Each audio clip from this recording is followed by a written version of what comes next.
हरि ओम तत्सत्।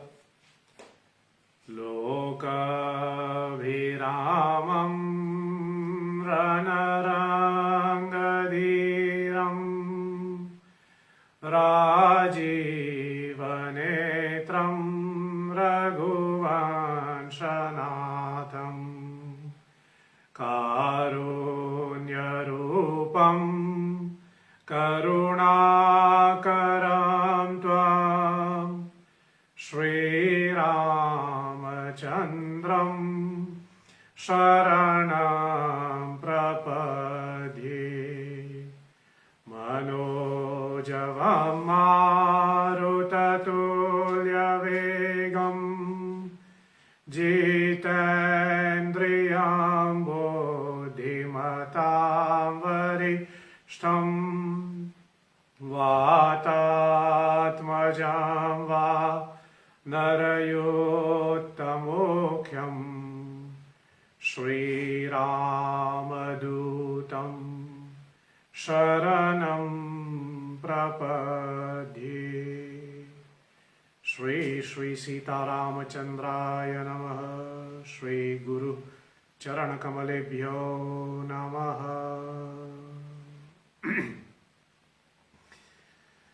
सिया राम जय जय राम।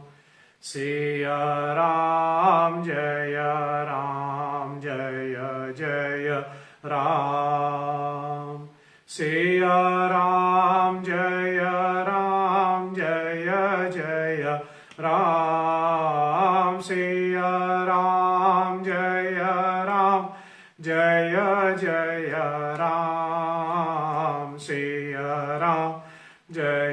राम जय जय राम।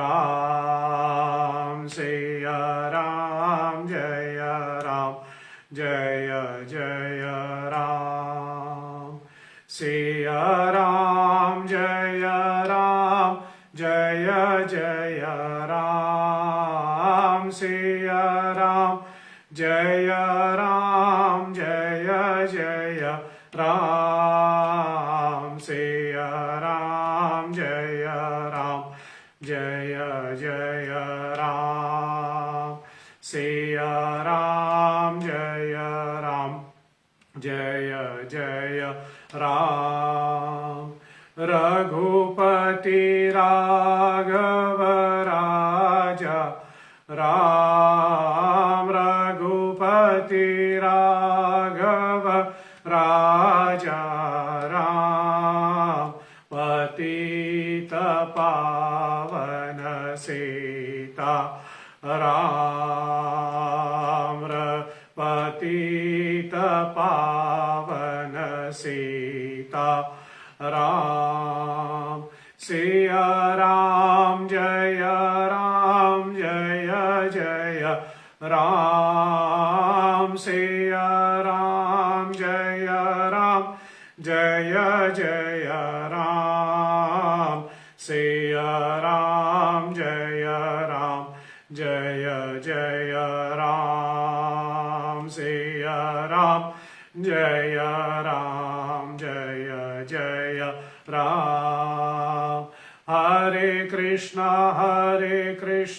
कृष्णा कृष्णा हरे हरे। हरे राम राम राम हरे हरे। हरे कृष्णा कृष्णा कृष्णा हरे हरे। हरे राम राम राम हरे हरे। हरे कृष्णा कृष्णा कृष्णा हरे हरे। हरे राम राम राम हरे हरे। हरे कृष्णा कृष्णा कृष्णा हरे हरे। हरे राम राम राम हरे हरे। सिया राम जय जय राम। सिया राम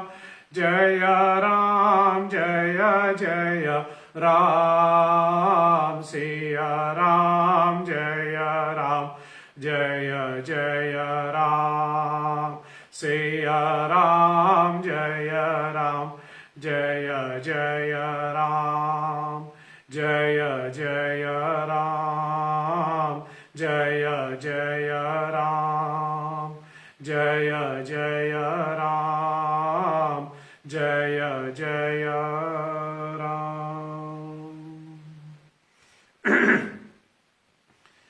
श्री गुरु चरण सरोज रज निज मन मुकुर सुधार बरनउँ रघुवर बिमल जस जो दायक फलचार बुद्धिहीन तनु जानिके सुमिरो पवन कुमार बल बुद्धि विद्या देहु मोहि हरहु कलेश विकार।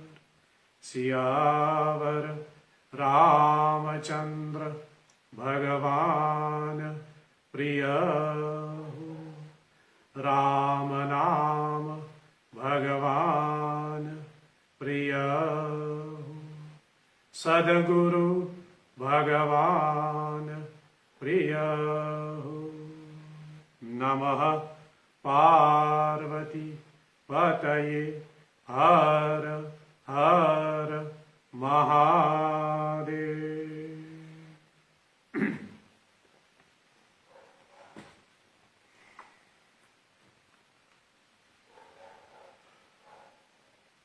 परमात्मा परमेश्वर आदि पुरुष परम पुरुष दशरथ नंदन अयोध्याधिपति श्री रामचंद्र जी की अलाहदीनी शक्ति जनक नंदिनी जगत जननी मिथिलेश कुमारी लवकुश की माता भगवती माँ सीता जी की जयंती के उपलक्ष्य में आयोजित इस श्री राम कथा की 5वीं रात्रि में हम प्रवेश करें तब अपने ठाकुर जी भगवान श्री श्री राधा श्याम सुंदर जी को नमन करते हुए मेरे इष्ट देव श्री सीतारामचंद्र जी को वंदन करते हुए देवादिदेव महादेव एवं माँ भवानी को नतमस्तक होते हुए रामायण के आदि कवि महर्षि वाल्मीकि जी एवं भक्त शिरोमणि भक्ति अवतार श्री हनुमान जी को वंदन करते हुए घर घर तक श्री राम कथा पहुंचाने वाले कली पावनावतार पूज्यपाद गोस्वामी तुलसीदास जी महाराज को वंदन करते हुए सभी प्रकट अप्रकट चेतनाओं को मैं वंदन करता हूँ। सभी आचार्यगण पंडितगण अपने स्नेही गण को मैं नतमस्तक होकर के वंदन करते हुए मेरे दीक्षा गुरु एवं शिक्षा गुरु के श्री चरणों में दंडवत प्रणाम करते हुए इस श्री राम कथा के आप सभी मेरे श्रोताओं को मैं वंदन करते हुए आप सबों का स्वागत करता हूं और अपनी व्यासपीठ की तरफ से आप सबों को जय श्री हरि। इस नवदिवसीय श्री राम कथा जिसका केंद्र बिंदु लवकुश है, परम पूज्यपाद गोस्वामी तुलसीदास जी महाराज द्वारा रचित श्री रामचरितमानस एवं अन्य ग्रंथों को आधार बना करके कुछ सात्विक तात्विक एवं प्रामाणिक चर्चा लव कुश को केंद्र में रख करके हम लोग यह चर्चा आरंभ करें। भगवती सीता माता स्वयं पांचों तत्वों का, प्रकृति के पांचों तत्वों का एक समन्वय है। परमात्मा भगवान जैसे कहें, भगवान तो करता है, करता धरता तो ईश्वर है, परमात्मा है, भगवान है। लेकिन वह भगवान भी कैसे करते हैं? ये सारे जगत जो परमात्मा चला रहे हैं, ये सारे जगत जो भगवान श्री राम के इशारे पे चल रहे हैं, यह सारा जगत जो अपनी गति से चल रहे हैं, कैसे चल रहे हैं? वह परमात्मा की शक्ति से चल रहे हैं। और उस परम तत्व की, उस परमात्मा की, उस भगवान की शक्ति एक स्वरूप में प्रकृति के रूप में है। प्रकृति या फिर जिसको हम नेचर कहते हैं, वह उसी परमात्मा की अलाहदीनी शक्ति है जो इस पूरे जगत को चला रहे हैं। और वह प्रकृति 5 तत्वों में विभाजित होते हैं। जैसे हम लोग अंग्रेजी में कहते हैं द 5 एलिमेंट्स ऑफ नेचर। 5 तत्वों से यह प्रकृति विभाजित है। और आप जानते ही है, उन्हीं 5 तत्वों से हमारा ये मनुष्य शरीर बना हुआ है। यद्यपि यह 5 तत्व भिन्न भिन्न रूप में है, दे आर सेपरेटेड, लेकिन जब तक यह सेपरेटेड रूप में रहते हैं तब वह कार्यरत नहीं हो पाते। इन 5 तत्वों को साथ में मिल करके काम करना चाहिए, तब जाकर के प्रकृति चलता है, तब जाकर के प्रकृति क्रियामान होते हैं। और परम तत्व परमात्मा जैसे कहें, यद्यपि वह तो परब्रह्म है, लेकिन उसकी जो प्रकृति के 5 तत्व, वह स्वयं उसी के अंदर विराजमान है।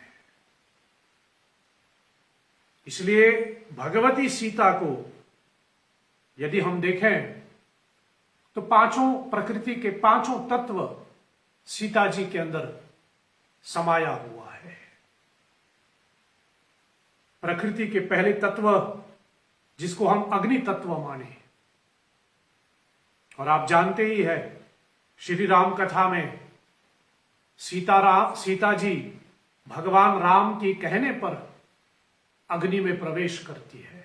अरण्य कांड में गोस्वामी जी इसकी चर्चा करते हैं। जब महाराज रावण का वध करने का समय आया, तब भगवान श्री राम जानकी जी से कहते हैं कि अब वो समय आ गया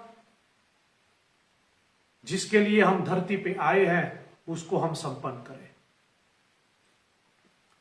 मुझे कुछ नरलीला करना है और उसके चलते रावण का वध होना है। इसलिए जब तक रावण का वध ना हो तब तक आप अग्नि में समा जाएं और अपना प्रतिबिंब, जिसको हम माया सीता कहते हैं, वह प्रकट हो। और सीता माता अग्नि में प्रवेश करती है। यदि सीता माता अग्नि में प्रवेश करते हैं तो स्वाभाविक है ये अग्नि तत्व उसमें है। अग्नि सबको जला सकते हैं, लेकिन अग्नि को नहीं जलाते। और उसी प्रकार प्रकृति के जो दूसरे तत्व है, दूसरी तत्व प्रकृति का धरती, आखिर में सीता माता उसी धरती में समा जाती है। उनकी चरितार्थ पूरा होने पर उसी धरती में सीता जी समा जाती है। वैसे उत्पन्न भी तो उसी धरती से हुआ। तो अग्नि तत्व भी है और पृथ्वी या फिर धरती जैसे हम कहें सीता जी के अंदर है। प्रकृति का तीसरा तत्व जल। सीता माता लक्ष्मी की अवतार माने जाते हैं। सीता माता लक्ष्मी जी का स्वरूप है और आप जानते ही है लक्ष्मी माता जल से उत्पन्न हुई है। समुद्र मंथन के समय वहां पर जब समुद्र को मथा जा रहा था तो वहां से लक्ष्मी की उत्पत्ति हुई। इसलिए लक्ष्मी को हम समुद्र की पुत्री मानते हैं। तो लक्ष्मी अवतार होने से सीता जी के अंदर जल तत्व है भी। अग्नि तत्व मैंने आपको बताया, पृथ्वी तत्व मैंने आपको बताया, जल तत्व मैंने आपको बताया। चौथी प्रकृति का जो चौथी तत्व है, the fourth element of nature, वो है वायु तत्व। जिनके सन्मुख, जिनके साथ साथ सदैव वायुपुत्र रहता है। वायुपुत्र हनुमान जी ने जिसको अपनी मां बना लिया, स्वाभाविक उसके अंदर वायु तत्व होनी चाहिए। इसलिए सीता माता के अंदर वायु तत्व भी है। और आकाश तत्व आखिर में जो हम कहें आकाश तत्व, आकाश का मतलब होता है विशालता, ब्रॉड माइंडेड। सीता माता से जैसी कोई विशाल हृदय रखने वाला शायद ही कोई होगा। पूरे जीवन भर कष्ट तो नहीं कहेंगे, लेकिन पूरे जीवन भर जहां जहां उनको जो जो कठिनाइयों का सामना करना पड़ा उनको, जिन्होंने कठिनाइयां उत्पन्न की, सीता माता ने उनके प्रति कभी वैर नहीं रखा, कभी वैर नहीं रखी। न कैकेयी के प्रति कोई वैर। यहां तक कि कल की कथा या परसों की कथा में भी मैंने आपको बताया, रामचंद्र जी ने उनको वन में पुनः परित्याग कर दी, बहिष्कार कर दी, तब भी राम के प्रति कोई वैर नहीं। जिन्होंने सीता जी के चरित्र पे उंगली उठाए, उनके प्रति भी कोई वैर नहीं। This is the meaning of broad mindness. और यही आकाश तत्व है कि हम सब कुछ अपने अंदर स्वीकार करके उसको सम्मिलित कर ले, किसी के प्रति वैर नहीं। कबीर साहब के शब्द में कहूं तो काहू से दोस्ती काहू से वैर। तो प्रकृति के ये पांचवा तत्व आकाश तत्व, वो भी सीता जी के अंदर समाये हुए। तो सीता माता स्वयं पराशक्ति प्रकृति का एक समन्वय है, उस परमात्मा राम की अलाहदीनी शक्ति। तभी तो महर्षि वाल्मीकि जी कहते हैं, महर्षि वाल्मीकि जी वर्णन करते हुए कहते हैं, सीतया चरितम महत्, सीतया चरितम महत्। यदि मेरी राम कथा में, महर्षि जी कहते हैं, वाल्मीकि जी महाराज कहते हैं, यदि मेरी राम कथा में किसी को महत्व है तो वो सीता जी है। इसलिए कभी कभी हम लोग ऐसा भी मानते हैं कि रामचरितमानस जो तुलसीदास जी का वर्णन है, रामचरितमानस जो तुलसीदास जी ने लिखा, उसमें केंद्र तो राम है। रामचरितमानस के केंद्र में तो राम बैठा है, लेकिन वाल्मीकि रामायण का जो केंद्र है वो सीता जी है। सीता जी को केंद्र में रख करके, और जनक नंदिनी सीता माता जो रामचंद्र जी पे पूर्ण रूप समर्पित है, वह भक्ति का प्रतीक है। सीता रिप्रेजेंट्स भक्ति, और भक्ति का एक उच्च स्थल यही होता है, टू बी कंप्लीटली सरेंडर्ड। भक्ति का सर्वोत्तम स्थल यह है कि हम अपने भगवान, अपने आराध्य पे पूर्ण रूप से समर्पित हो जाए, कंप्लीट सरेंडर। और सीता माता के पूरे चरितार्थ में ये जो पूर्ण समर्पण की भावना है वह दिखाई देता है। रामचंद्र जी को कैकेयी माता के वरदान अनुसार 14 साल का वनवास हुई, लेकिन पूर्ण रूप से श्री रामचंद्र जी पे समर्पित होने से सीता माता उनके पीछे पीछे निकले। This is one characteristic of complete surrender. वनवास राम को हुई, लेकिन सीता माता पीछे पीछे उनके लिए निकले।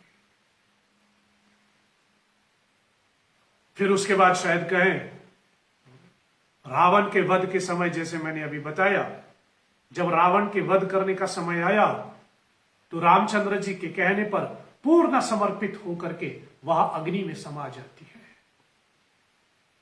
वह अग्नि में सम्मिलित हो जाते हैं। यद्यपि माया सीता है कि प्रतिबिंब सीता है, लेकिन आगे चल करके आप जानते ही है, जब मारीच के रचे हुए प्रपंच के हिसाब से मारीच लक्ष्मण जी के नाम पुकारने के पश्चात राम का नाम लेते हैं राम के स्वर में, तो राम की चिंता के कारण सीता माता अपने लक्ष्मण रेखा को भी पार कर देती है, जिससे उसका हरण हुआ। कहने का मतलब यह है कि जब हम परमात्मा पे पूर्ण रूप से समर्पित हो जाएं, when we completely surrender to God, when we completely surrender to the Lord, तब दुनिया की कोई भी मर्यादा, दुनिया की कोई भी ऐसी चिंता, दुनिया की कोई ऐसी रेखा नहीं जो हमारी भक्ति के सामने बाधा उत्पन्न कर सके। या फिर यूं भी कहूं, अपनी भक्ति में अपनी आराध्य के प्रति समर्पित होने के लिए जो भी मर्यादा का उल्लंघन करना है, जो भी मर्यादा को पार करना है, बेशक करें। इसको समर्पण कहते हैं। और हमारे इतिहास में देखिए कितना बड़ा पड़ा हुआ है। मीरा की ले लो, मर्यादाओं का उल्लंघन। राम के लिए मर्यादाओं का पार, मतलब कृष्ण के लिए मीरा को ले लो, राधा को ले ले, तुलसीदास जी को ही ले लो।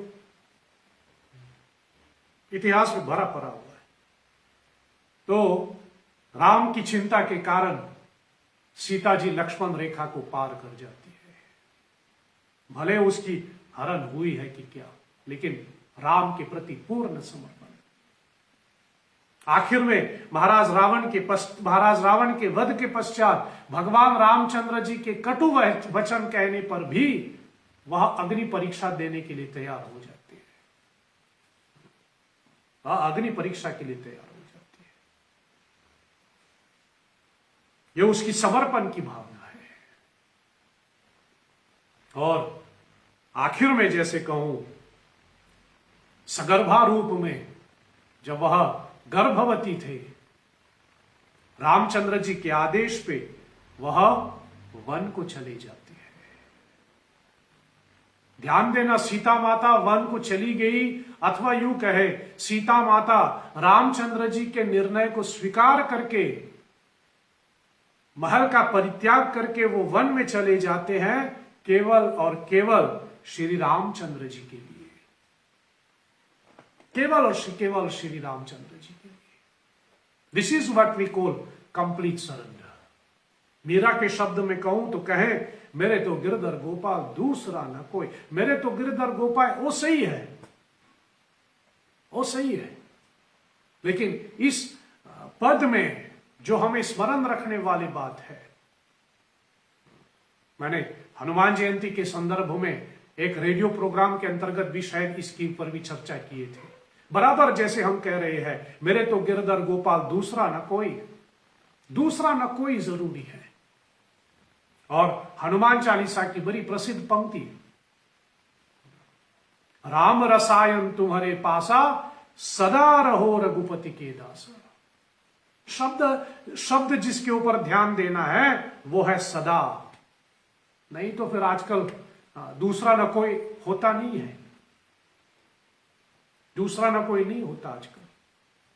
आज राम को माने, कल इसको माने, कल उसको माने, फिर परसों उसको मान ले। वहां जी भर गया तो वापस आ जाए राम को मानने, फिर यहां मन भर गया तो फिर वहां गया। दूसरा ना कोई अपनाना चाहिए। जब तुलसी कहता है सदा रहो रघुपति के दासा, मतलब केवल और केवल रघुनाथ जी के दास बने रहो। ऐसा नहीं कि आज राम, कल ये, कल वो, परसों वो।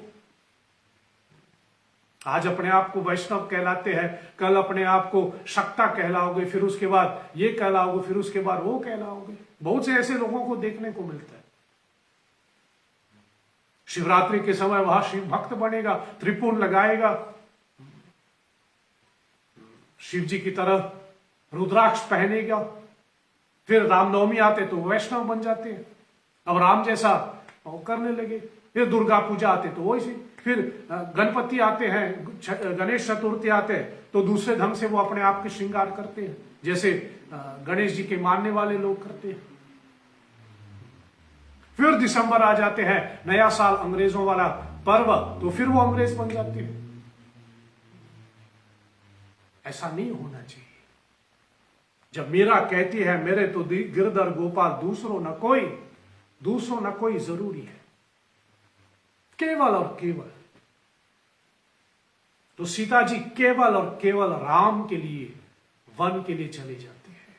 या फिर यूं कहे, सीता जी केवल और केवल राम के लिए वनवास स्वीकार कर लेती है, वनवास स्वीकार कर लेती है। या फिर यूं कहे, राम की बहिष्कार को वो स्वीकार कर लेती, केवल और केवल राम के लिए। तो रामचंद्र जी सीता का बहिष्कार करते हैं। कल मैंने आपको बताया, यह भी समझना चाहिए कि रामचंद्र जी ने सीता जी का बहिष्कार क्यों किया, या फिर रामचंद्र जी ने सीता माता का परित्याग क्यों कर दिया। चलिए इस प्रसंग के अंदर थोड़ा हम लोग प्रवेश करें, उससे पहले सीता जी को नमन करें। थोड़ा आप सीता माता का स्मरण करें, हम सीता जी को नमन करें। उद्भव स्थिति संहार कारिणीं क्लेशहारिणीं सर्वश्रेयस्करीं सीतां नतोऽहं रामवल्लभा। जनकसुता जगजननी जानकी अतिशय प्रिय करुणा निधान की। ताके जुगपद कमल मनावहु जासु कृपा निर्मल मति पावहु। श्री श्री राम वल्लभाय नमः। श्री जानकी माता भ्यो नमः। श्री सीता माता भ्यो नमः। गोस्वामी जी की ये चौपाई बहुत विशेष है, जो हम सीता जी की स्तुति में बोलते हैं। जनक सुता जग जननी जानकी अतिशय प्रिय करुणा निधान की। ताके जुग पद कमल मनावो जासु कृपा निर्मल मति पावो। सीता जी की पूजा करने से, सीता जी की वंदन करने से, सीता जी की पूजा करने से, सीता माता की स्तुति करने से तुलसीदास जी कहते हैं क्या मिलता है? निर्मल मति पावो। हमें निर्मल मन की प्राप्ति होती है। लंबा ना करूं इस विषय में, लेकिन निर्मल मन का मतलब होता है एडजस्टेबल माइंड, जहां हम अपने आप को हर परिस्थिति में एडजस्ट कर लेते हैं, जैसे सीता जी ने की। चाहे वो वन में रहे, शायद पहला मैं इसको वहां से लेके चलूं फिर मैं कहूं, चाहे वो अपने पिता के घर रहे जनकपुर, चाहे वो अयोध्या जी में रहे भगवान राम की अर्धांगिनी बन के, चाहे वो राम के साथ वन में रहे तपस्विनी बन के, चाहे वो अयोध्या की पतरानी बन के रहे, चाहे वो लव कुश की माता के रूप में फिर वन को रहे। और ये भी समझने वाली बात है, राम के साथ उनका 14 साल का वनवास यह सीता माता की तपस्विनी रूप है। और उसके बाद राम का परित्याग करने के पश्चात जो सीता जी वन में रहती है, वह लवकुश मां के रूप में वो रहती है। दोनों में फर्क है। दोनों में फर्क है। तो किसी भी परिस्थिति में हम रहे, बस हमारा मन एक ही, मतलब हमारा मन जो है उस परिस्थिति को हमें स्वीकार कर लेना चाहिए। We should be able to accept every situation, वरना समय बदलने में देर नहीं लगता। और मुझे लगता है कि अभी तो खासकर अभी के माहौल में लगभग सभी लोग थोड़ा बहुत इस बात को समझ गया, परिस्थिति बदलने में देर नहीं लगती। कब कैसे क्या हो जाए ऐसा कोई खबर नहीं होता। इसलिए निर्मल मन की प्राप्ति करके हमें हर परिस्थिति में अपना मन ठाकुर जी के चरणों में लगाना है, अपने हर परिस्थिति में अपने मन भगवान के श्री चरणों में लगाना है। परमात्मा के श्री चरणों में हमारा मन को हटना नहीं चाहिए। सो कल की कथा में मैंने आपको बताया किस प्रकार शूर्पणखा अयोध्या जी में आते हैं और सीता माता के प्रति या फिर सीता माता के निमित्त लोगों के मन में षड्यंत्र के आधार पे शक पैदा करती है। तो कल की कथा हम चर्चा कर रहे थे कि सीता माता के शूर्पणखा कैसी सीता जी के चरित्र को लेकर के लोगों के मन में शंका उत्पन्न कराती है। फिर जो शूर्पणखा ने बात फैला दी अयोध्या जी में, धीरे धीरे बात पूरी फैल गई। बीच में वो कथा आप जानते हैं, मैंने पहले भी कहा है, गोस्वामी जी इस बात की चर्चा नहीं करते हैं, तुलसीदास जी इस बात की उल्लेख भी नहीं करते किसने क्या कहा था, किस व्यक्ति ने उसके पद भी दिया गया है। छोड़ो, तुलसीदास जी कहते हैं यह जानना समाज के लिए उपलब्ध नहीं, समाज के लिए फायदेमंद नहीं है। इसलिए फिर बार बार उनका नाम लेकर के बार बार इस वर्ग का उच्चारण करके उनका हम लोग बार बार जैसे कहे अपमानित क्यों करें। लेकिन पूरी बात अयोध्या में, कभी कभी हम लोग कहते हैं ना, सत्य भी बोलना चाहिए लेकिन प्रिय सत्य होना चाहिए। वो सत्य यदि किसी को ठेस पहुंचाए, वो सत्य यदि किसी को दुख दे, तो बेहतर है कि उसको कहना ही नहीं। और ना कहने से सत्य तो नहीं बदलता, सत्य कहने से सत्य हो जाते हैं ऐसा नहीं है। सत्य सत्य है, राम भगवान है, चाहे आप कहें चाहे आप ना कहें, चाहे आप माने चाहे आप ना माने, राम भगवान है, बस ये सत्य है। इसलिए बार बार वही सत्य दोहराने से यदि किसी का अपमान होता है तो बेहतर है कि उसको ना कहे। इसे इतना ही मैं कहूं कि शूर्पणखा ने अयोध्यावासी के मन में शक पैदा कर ली, संदेह पैदा कर ली, और वह संदेह सीता के चरित्र के ऊपर जो संदेह उत्पन्न हुआ है शूर्पणखा की वजह से, वह पूरी अयोध्या में फैल गई और लोगों ने भगवती सीता माता की पवित्रता के ऊपर, उसकी चरित्र के ऊपर उंगली उठाना शुरू कर दी। और वाल्मीकि रामायण कहते हैं, महर्षि वाल्मीकि जी बताते हैं कि भद्रा नाम का एक गुप्तचर, आज पर वाल्मीकि रामायण, मैंने अभी कहा है कि तुलसीदास जी ने इसका वर्णन नहीं किया। गोस्वामी जी की राम कथा वहीं पर समाप्त हो जाती है राम राज्य के साथ। समय पाकर के जो हम लोग चौपाई पाठ कर रहे हैं, गोस्वामी जी कहते समय पाकर के राम और सीता जी के यहाँ 2 संतान उत्पन्न हुई, लक्ष्मण जी के यहाँ 2 संतान उत्पन्न हुई, भरतलाल के यहाँ 2 संतान उत्पन्न हुई और शत्रुघ्न के यहाँ 2 संतान उत्पन्न हुई। मतलब चारों के चारों कुमारों को 2-2 संतानों की प्राप्ति हुई। इतना कह करके तुलसीदास जी अपने राम कथा को भुशुंडी चरित्र की ओर ले चलते हैं। किसने क्या कहा, क्यों कहा, राम ने सीता का परित्याग कर दी, ये सारी बातें तुलसीदास जी ने नहीं लिखी। गोस्वामी जी को लगता है ये आने वाले समाज के लिए कोई उपयोगी नहीं है, इससे तुलसी ने वर्णन नहीं किया।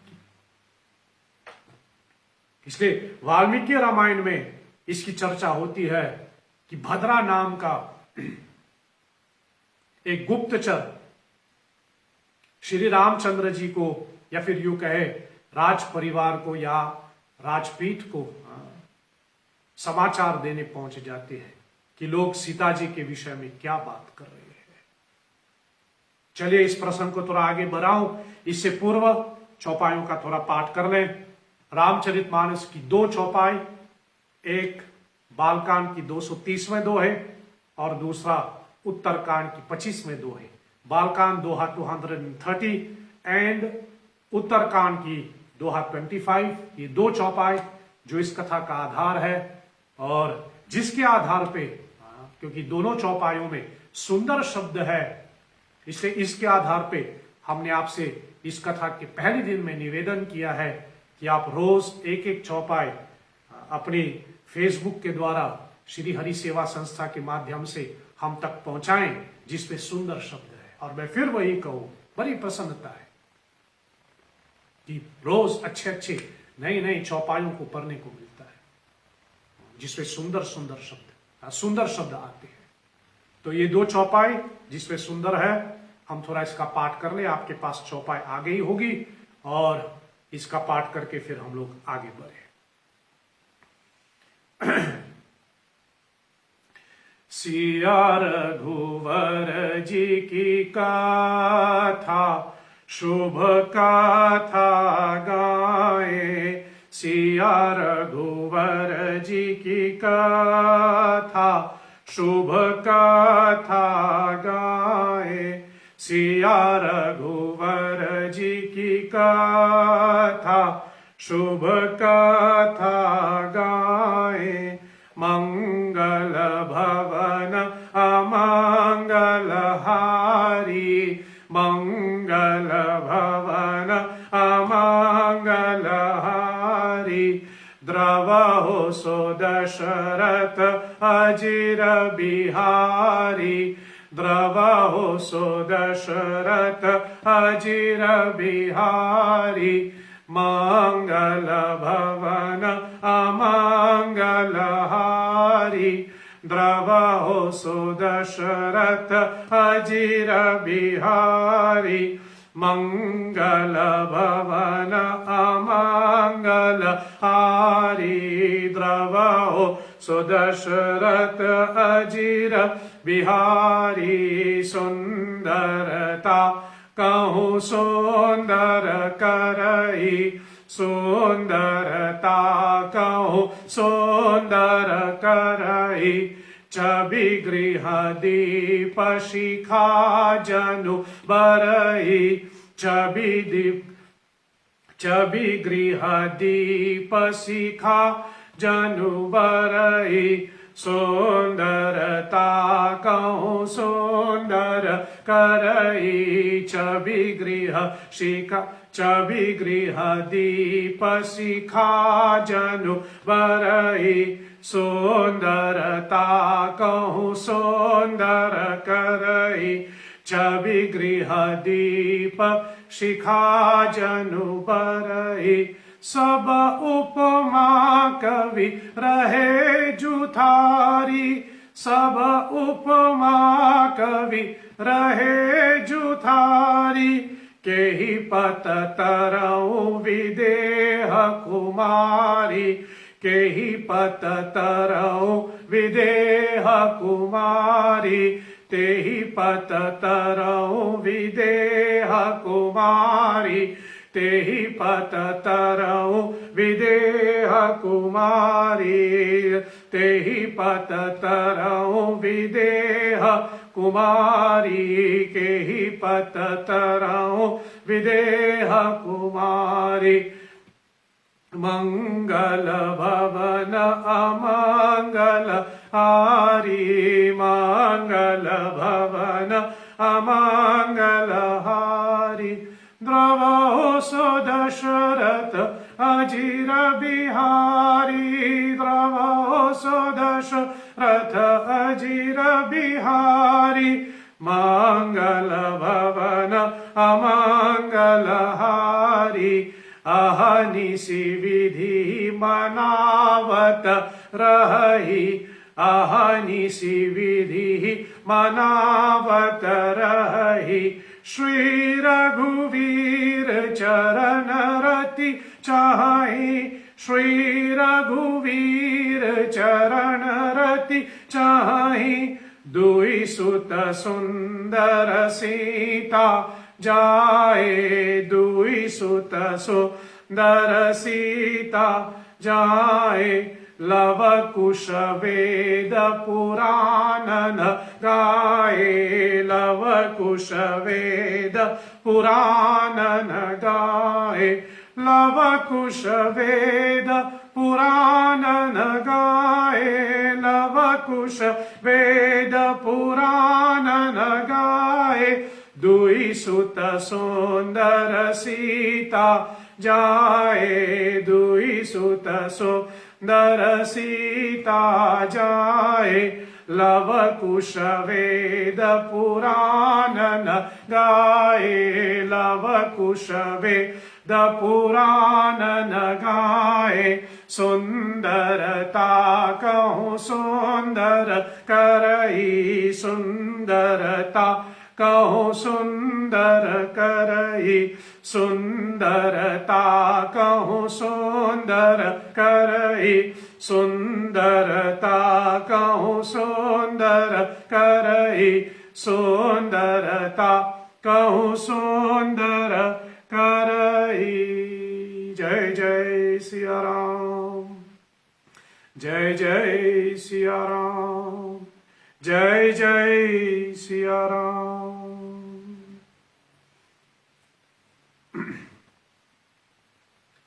तो भद्रा नाम का एक गुप्तचर महाराज राम तक भद्रा नाम का एक गुप्तचर भगवान राम तक खबर पहुंचाते हैं कि किस प्रकार अयोध्यावासी सीता जी की चरित्र पे उंगली उठा रहे हैं।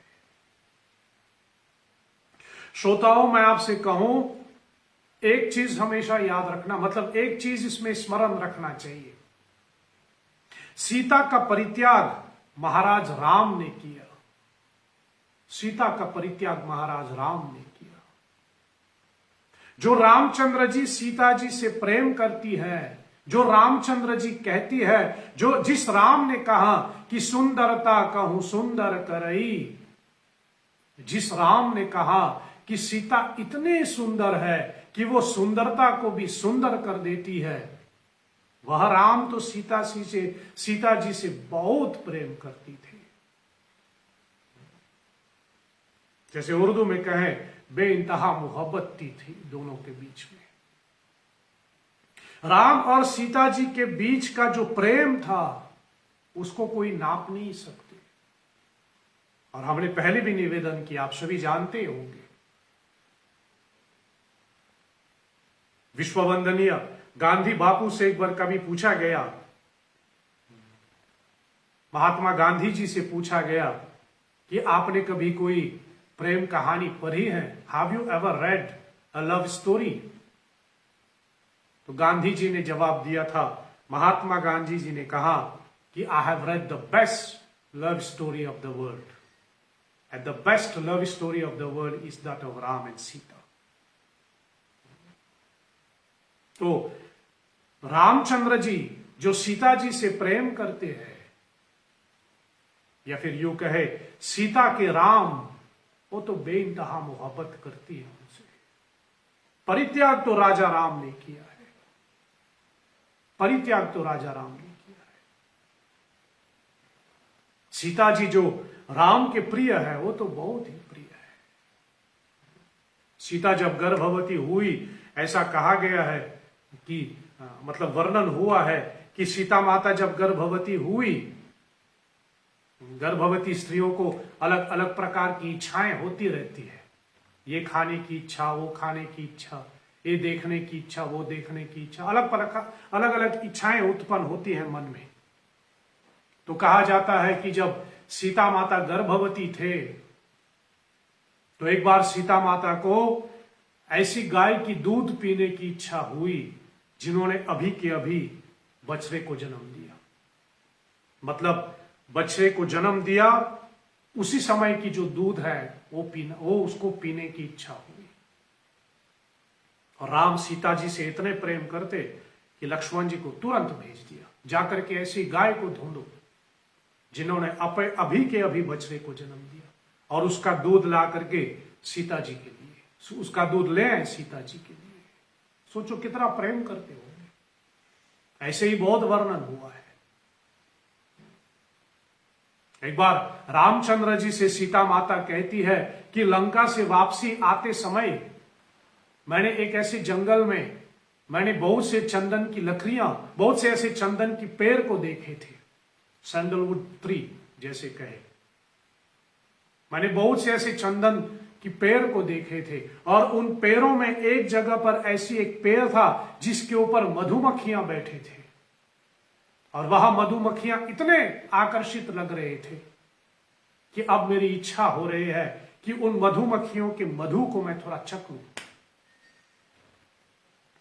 और सीता माता की ये इच्छा श्री राम ने तुरंत हनुमान जी को भेजा, बोले जाकर के वो मधुमक्खी के मध ले आओ सीता जी के लिए। ऐसे कई वर्णन होते हैं। हनुमान जी गए वो मधुमक्खी के मध लाने के लिए। कभी सीता माता ने कहा, कभी सीता जी कहते हैं रामचंद्र जी से कि जब हम लोग अनसुईया जी के आश्रम पहुंचे थे वनवास के समय, अनसुईया के आश्रम पहुंचे थे, तो अनसुईया माता के आश्रम में मैंने वहां इमली के पेड़ देखे थे, मुझे वो इमली खाने की इच्छा है। राम जी ने प्रस्तुत करवाए। अगस्त आश्रम के बागीचे की केला खाने की इच्छा हुई सीता जी को, तो राम ने वो भी पूरी कर दी। यहां तक वर्णन यह भी हुआ है कि सीता माता रामचंद्र जी से कहते हैं कि भगवान, आपने मुझे जो शबरी का प्रसंग सुनाया था, आपने जो मुझे बताया कि आप शबरी माता के यहां पहुंचे और शबरी माता ने आपको जो बेल खिलाई थी और आपने आनंद लेकर के वो बेल, हालांकि वो जूठन थे, लेकिन आपने कहा बहुत स्वादिष्ट बेल था। अब मेरी इच्छा हो रही है कि मैं भी वो बेल थोड़ा चखूं। रामचंद्र जी ने वो भी पूरा किया। तभी सीता माता रामचंद्र जी से कहते हैं कि एक बार वन में जाने की इच्छा हो रही है, थोड़ा फिर से वन की साधु संतों से मिलने की इच्छा हो रही है। और यहां पर मैं आपकी ध्यान आकर्षित कर लूं, या फिर यहां पर मैं थोड़ा जोर दे करके आपसे कहूं, गर्भवती स्त्रियों को जब स्त्री गर्भ धारण करती है, एक कर्तव्य ये होना चाहिए कि अलग अलग तीर्थों का दर्शन कर ले, यदि मतलब फिजिकली शी इज फिट। और शायद मैं कहूं हमारे यहां, हमारे मतलब मॉरिशस देश में थोड़ा लिमिटेड होने के नाते मैं कहूं कि गर्भवती स्त्रियों को अलग अलग प्रकार की कथाएं, अलग अलग प्रकार की साधु संग, अलग अलग प्रकार की ये सब तीर्थ बातें सुन लेनी चाहिए, पढ़ लेनी चाहिए, इसके संगति में रहनी चाहिए। तभी तो सीता माता कहती है कि जो मैं लव कुश को धारण कर रही हूं, इसके चलते साधुओं से मिलने की इच्छा हो रही है। वन में फिर से प्रकृति में रहने की इच्छा हो रही है, फिर से गंगा जी के दर्शन करने की मन कर रही है। और रामचंद्र जी उनकी सारी वो इच्छाएं पूरी करते हैं, क्योंकि राम सीता से बहुत प्रेम करते हैं, बहुत प्रेम करते हैं। लेकिन राजा राम, तभी तो भगवान राम कहता है एक बार मनुष्य राजगद्दी संभाले, एक बार वह मनुष्य राजा बन गया, तब राजा के कर्तव्यों में एक चीज आते हैं कि राजा के लिए पहले उनकी प्रजा आते हैं, बाकी सब कुछ बाद में आते हैं। आजकल तो राजा नहीं है, लेकिन शायद हम कहें शासन चलाने वाले, सत्ता चलाने वाले, सरकार चलाने वाले, ऐसी भावना होनी चाहिए कि पहली प्रजा आए, उसके बाद बाकी चीजें। अपने व्यक्तिगत पारिवारिक संबंधों तो बाद में ही आते हैं। लेकिन थोड़ा बहुत कलिकाल का प्रभाव है, केवल मॉरिशस का नहीं, पूरे विश्व का ये समस्या है। आजकल राजा के पद पे जो बैठे हैं, कभी कभी मैं किसी के ऊपर उंगली नहीं उठा रहा हूं, मैं तो सिर्फ जनरल में बोल रहा हूं, please don't take it personal, लेकिन बहुत बार देखने को मिलता है कि राजा आजकल जो राजा राजभाग संभाल रहे हैं, जो राजपीठ पे बैठा है, जो गद्दी पे बैठ करके कथा सुनाते हैं, वो व्यास गद्दी कहते हैं, व्यासपीठ कहते हैं उसको। और जो गद्दी पे बैठ करके देश चलाया जाता है उसको राजपीठ कहते हैं। और दोनों पीठ, राजपीठ पे बैठने वाले और व्यासपीठ पे बैठने वाले, दोनों को अपने व्यक्तिगत लाभ और हानि को त्यागना चाहिए। राजनीति का अर्थ कभी मानस से सीख लेना चाहिए। कभी मौका मिले तो मन में ये भी आ रहे हैं, कभी मौका मिले तो एक दिन कभी कथा चले तो 9 दिन की कथा करें, रामचरितमानस की पॉलिटिकल साइंस, पॉलिटिक्स कैसा होना चाहिए, राजनीति कैसी होनी चाहिए, ये मानस से कभी सीख लें। तो राम रघुपति राघव जैसे कहे, और सीता से बेइंतहा मोहब्बत करते थे। लेकिन रामचंद्र जी जब राजा के रूप में हैं तो प्रजा की बातों को इग्नोर नहीं कर सकते। राजा का कर्तव्य बनता है कि वो पहले प्रजा की बात को माने, पहली प्रजा की बात को सुने, बाद में अपना व्यक्तिगत या अपने परिवार या अपनी पारिवारिक जिम्मेदारियों को देखें। इसलिए राम तो सीता जी से बहुत प्रेम करते हैं, लेकिन प्रजा के हित के लिए राम को दूसरे ढंग से सोचना पड़ा। राजा बनना बहुत मुश्किल है बाप, और शायद मैं ऐसा भी जोड़ करके कहूं, महाराज दशरथ ने जो वचन दिया था कैकेयी माता को, महाराज दशरथ ने जो वचन दिया था कैकेयी माता को, उस वचन को पूरा करने के लिए भगवान राम वनवास के लिए गए थे। ये मर्यादा पुरुषोत्तम श्री राम जी का पुत्र धर्म था। उसने अपने पुत्र धर्म का निभाया है। He fulfilled his duties as a son. One जाते समय सीता माता उनके साथ जाने की इच्छा करती है, सीता माता उनके साथ जाने के लिए जिद करती हैं, और रामचंद्र जी सीता जी को अपने साथ लेके चलते हैं। यहां वो अपनी पति धर्म निभा रही है। पति का एक धर्म होता है, या फिर पति जो है उसका कर्तव्य बनता है। विवाह के समय भी जब हम लोग विवाह कराते हैं तो उसमें भी बोला जाता है कि आज से आप जहां भी जाओगे पत्नी को साथ में लेके जाओगे। ऐसा वचन लिया जाता है, जो 7 वचन होते हैं विवाह के। इसलिए विवाह के सारे वचनों को जानना चाहिए, सब नियमों को। लगे हाथ फिर वही से गुजर रहा हूं तो मैं फिर से वही स्पष्ट कर लूं। जो हमारे भक्ति साधना को शुरू होने वाले हैं इस मई महीने के अंत में, उसमें दूसरा मॉड्यूल तो वही है 16 संस्कार, और उसमें विवाह संस्कार भी आते हैं। और विवाह संस्कार के कौन कौन से नियम, क्या क्या होना चाहिए, विवाह के कौन कौन से विधियां होती है, ये पूरे विस्तार से है। बहुत बार लोग कहते हैं 7 फेरे, 7 फेरे कहां होता है? ये तो फिल्मों ने बताया 7 फेरे। अग्नि की परिक्रमा 7 फेरे में नहीं होता, 4 ही फेरे में होता है। 3 फेरे में दुल्हन आगे होते हैं और चौथे फेरे में दूल्हा पीछे। 7 फेरे कहां से?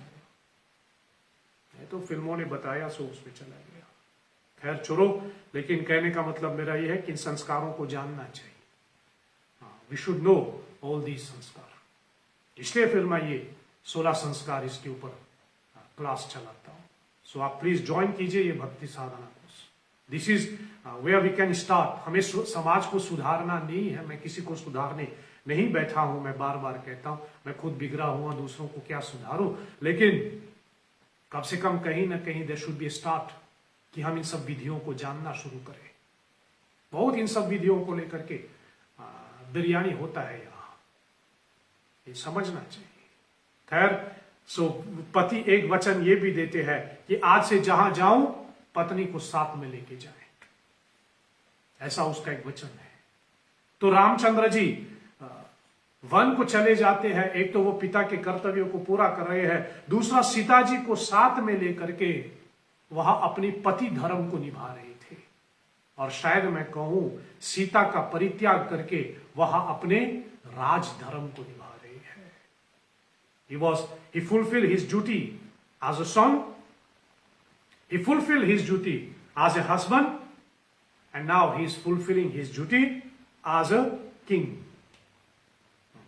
as a king. So, फिर से वही कहूं, सीता माता का परित्याग राजा राम ने किया, राजा राम ने किया। प्रजा के हित के लिए, प्रजा की बात रखने के लिए सीता माता का परित्याग भगवान राम करते हैं, और इसके लिए वहां लक्ष्मण जी को बुलाते हैं। राम लक्ष्मण जी को बुलाते हैं और लक्ष्मण जी से कहते हैं कि सीता माता को लेकर के, सीता जी को लेकर के वन को चले जाए और किसी बहाने से उनको वन में ही छोड़ करके वापस आओ। यहां तक कि वर्णन ये भी हुआ है कि रामचंद्र जी लक्ष्मण जी से कहते हैं कि जब तक उसको छोड़ना नहीं, तब तक उसको मत बताना कि मैंने उसका परित्याग कर दिया, और इतने दूर लेके जाओ वन में कि वापस अपने में, मतलब ऑन हर ओन, वो अयोध्या जी में वापस नहीं आ सके। वन में इतना दूर लेके जाओ जिससे वो वापसी का रास्ता भी ना ले पाए, और जब उसको छोड़ोगे तभी उसको बता देना कि मैंने उसका परित्याग किया। वैरागी पुरुष लक्ष्मण जी को लगता है कि ये अन्याय हो रहे हैं सीता जी के प्रति, और वह अपनी बात रामचंद्र जी के सामने बताते हैं कि हे भगवान, हे भाई, हे मेरे भैया, ये सीता जी के साथ अन्याय हो रहे हैं। और लक्ष्मण जी तो रामचंद्र जी को स्मरण कराते भी है, आप तो थे, आप ही के सामने उसने अग्नि परीक्षा दी थी, आप ही के कहने पर उसने अग्नि परीक्षा दी थी, इसलिए पूरे मन क्रम वचन से सीता माता पवित्र है, पूरे मन क्रम वचन से सीता जी आप पे समर्पित हैं। लक्ष्मण जी कहता है पूरे मन क्रम वचन से भाभी आपके श्री चरणों में समर्पित है, फिर ये किसकी ऐसी, इसकी क्या जरूरत है? क्या आपको सीता जी पे विश्वास नहीं? क्या आपको भी लगता है कि सीता माता के चरित्र में, जैसे हम लोग कहे, क्या आपको भी लगता है कि सीता जी के दाग पे सीता जी के चरित्र पे दाग है? तब मुस्कुरा करके भगवान राम कहता है कि हे लखन, सीता जी पवित्र है, उसकी चरित्र पे दाग है, ऐसा कदापि नहीं हो सकता। सीता जी पवित्र थी, सीता जी पवित्र है, और जब तक सूर्य और चंद्र रहेगा तब तक सीता पवित्र बनी रहेगी, इसमें मुझे कोई शक नहीं, ऐसा राम कहते हैं। लेकिन यहां पर है, यहां समस्या सीता की चरित्र नहीं है, इसलिए यह इस आधार पे भी समझना चाहिए, राम ने सीता का परित्याग उसकी चरित्र को लेकर के नहीं किया। रामचंद्र जी कहते हैं सीता का परित्याग यह हमारी प्रजा की एक विश्वास की बात है। यदि प्रजा को अपने राजा पे विश्वास नहीं रहता तो वो राजा राजा नहीं कहलाते। इसलिए जनता में, प्रजा में अपने विश्वास को बनाए रखना राजा का कर्तव्य बनता है। और यदि कहीं प्रजा को लगे कि उसकी राजा उनके एक्सपेक्टेशन पे खरा नहीं होते, तो इसमें प्रजा जो है वो राजा का मजाक उड़ाते हैं। और रामचंद्र जी कहते हैं जब प्रजा राजा का मजाक उड़ाते हैं तो इनडायरेक्टली वह राज सिंहासन की मजाक उड़ा रहे हैं। जिस प्रकार हम कभी व्यासपीठ की मजाक नहीं उड़ा सकते, उसी प्रकार राजपीठ की भी कभी मजाक नहीं उड़ा सकते। राजपीठ और व्यासपीठ दोनों को सम्मान देना चाहिए।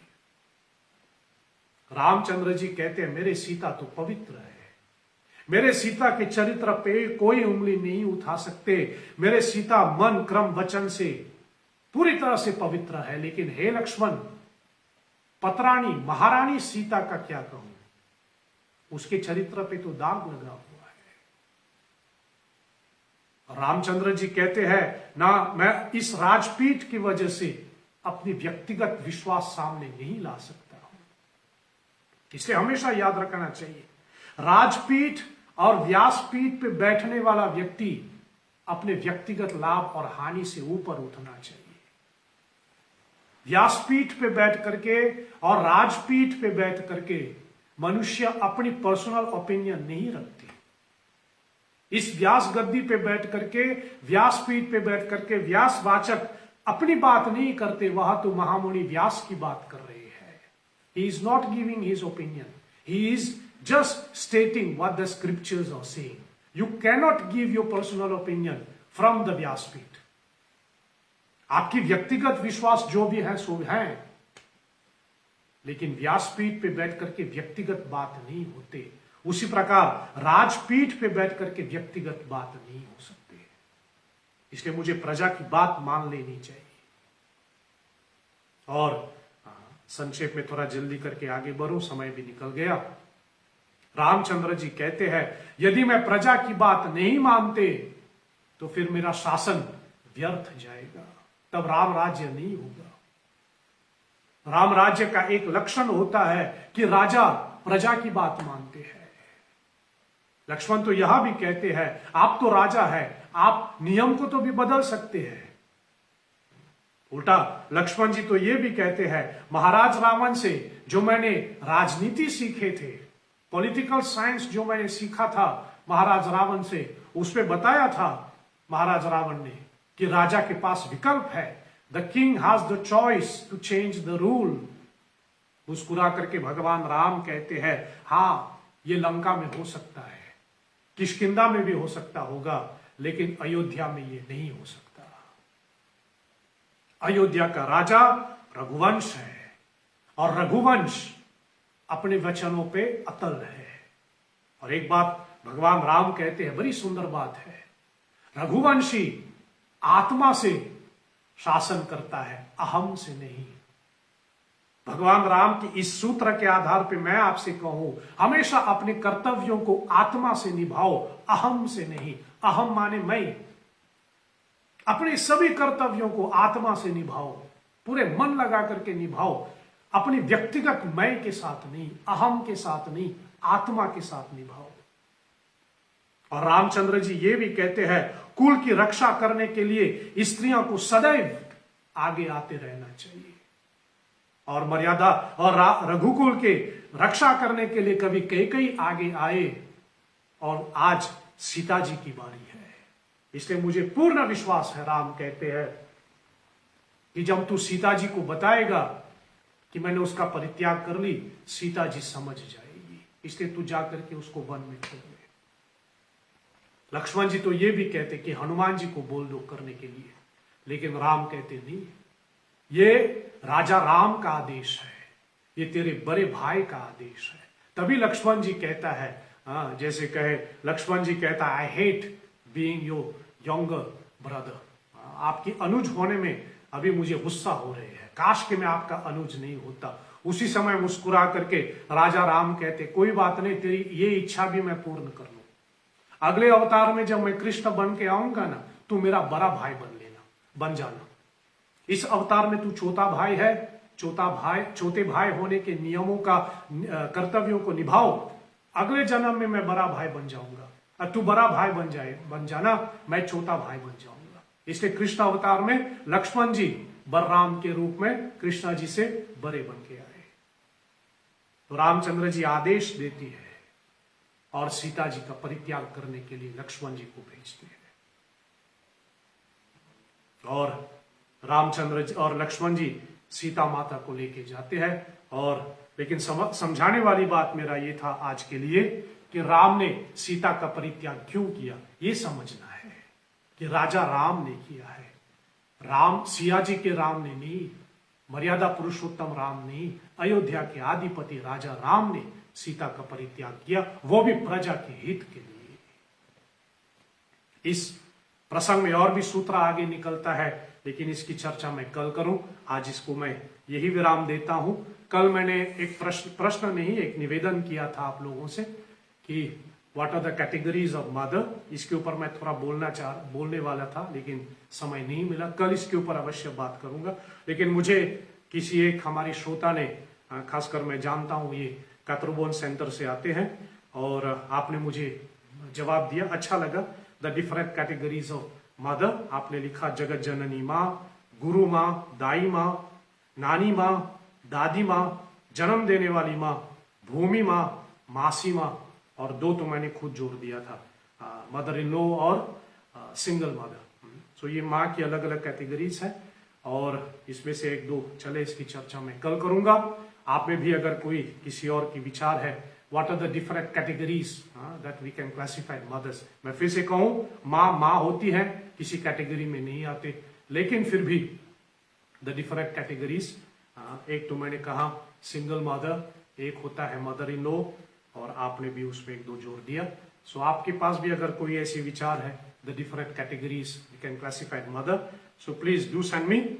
इसके ऊपर हम कल चर्चा करें। आज के प्रसंग को मैं यही विराम देता हूं। चलिए अंत में हम सब कहें, अच्युतम केशवम राम नारायणम कृष्ण दामोदरम वासुदेवम हरिम श्रीधरम माधवम गोपिका वल्लभम श्री जानकी नायकम श्री रामचंद्रम भजे। जय जय जय हनुमान गोसाई, कृपा करहु गुरुदेव की नाई। असतो मा सद्गमय तमसो मा ज्योतिर्गमय मृत्योर्मा अमृतं गमय। ओम सत्यम शिवम सुंदरम। ओम शांति शांति शांति। ओ श्री श्री सीतारामचंद्रार्पणमस्तु। नमः पार्वती पतये। हर हर हर महादेव शंभु। आपसे विदा ले लूं उससे पहले मैं फिर से आपको याद दिला दूं, कोरोना वायरस के चलते जो भी नियम दिया गया है, कृपया करके आप उसको पालन कीजिए और आप सभी लोग इसका पालन करेंगे, इसी में हम सबकी भलाई होगी। आप सुरक्षित रहें, अपने घर में ही रहिए, जब तक संभव हो ज्यादा ना निकलें, इसमें हम सबकी भलाई है। चलिए इस प्रसंग को यही विराम देता हूं।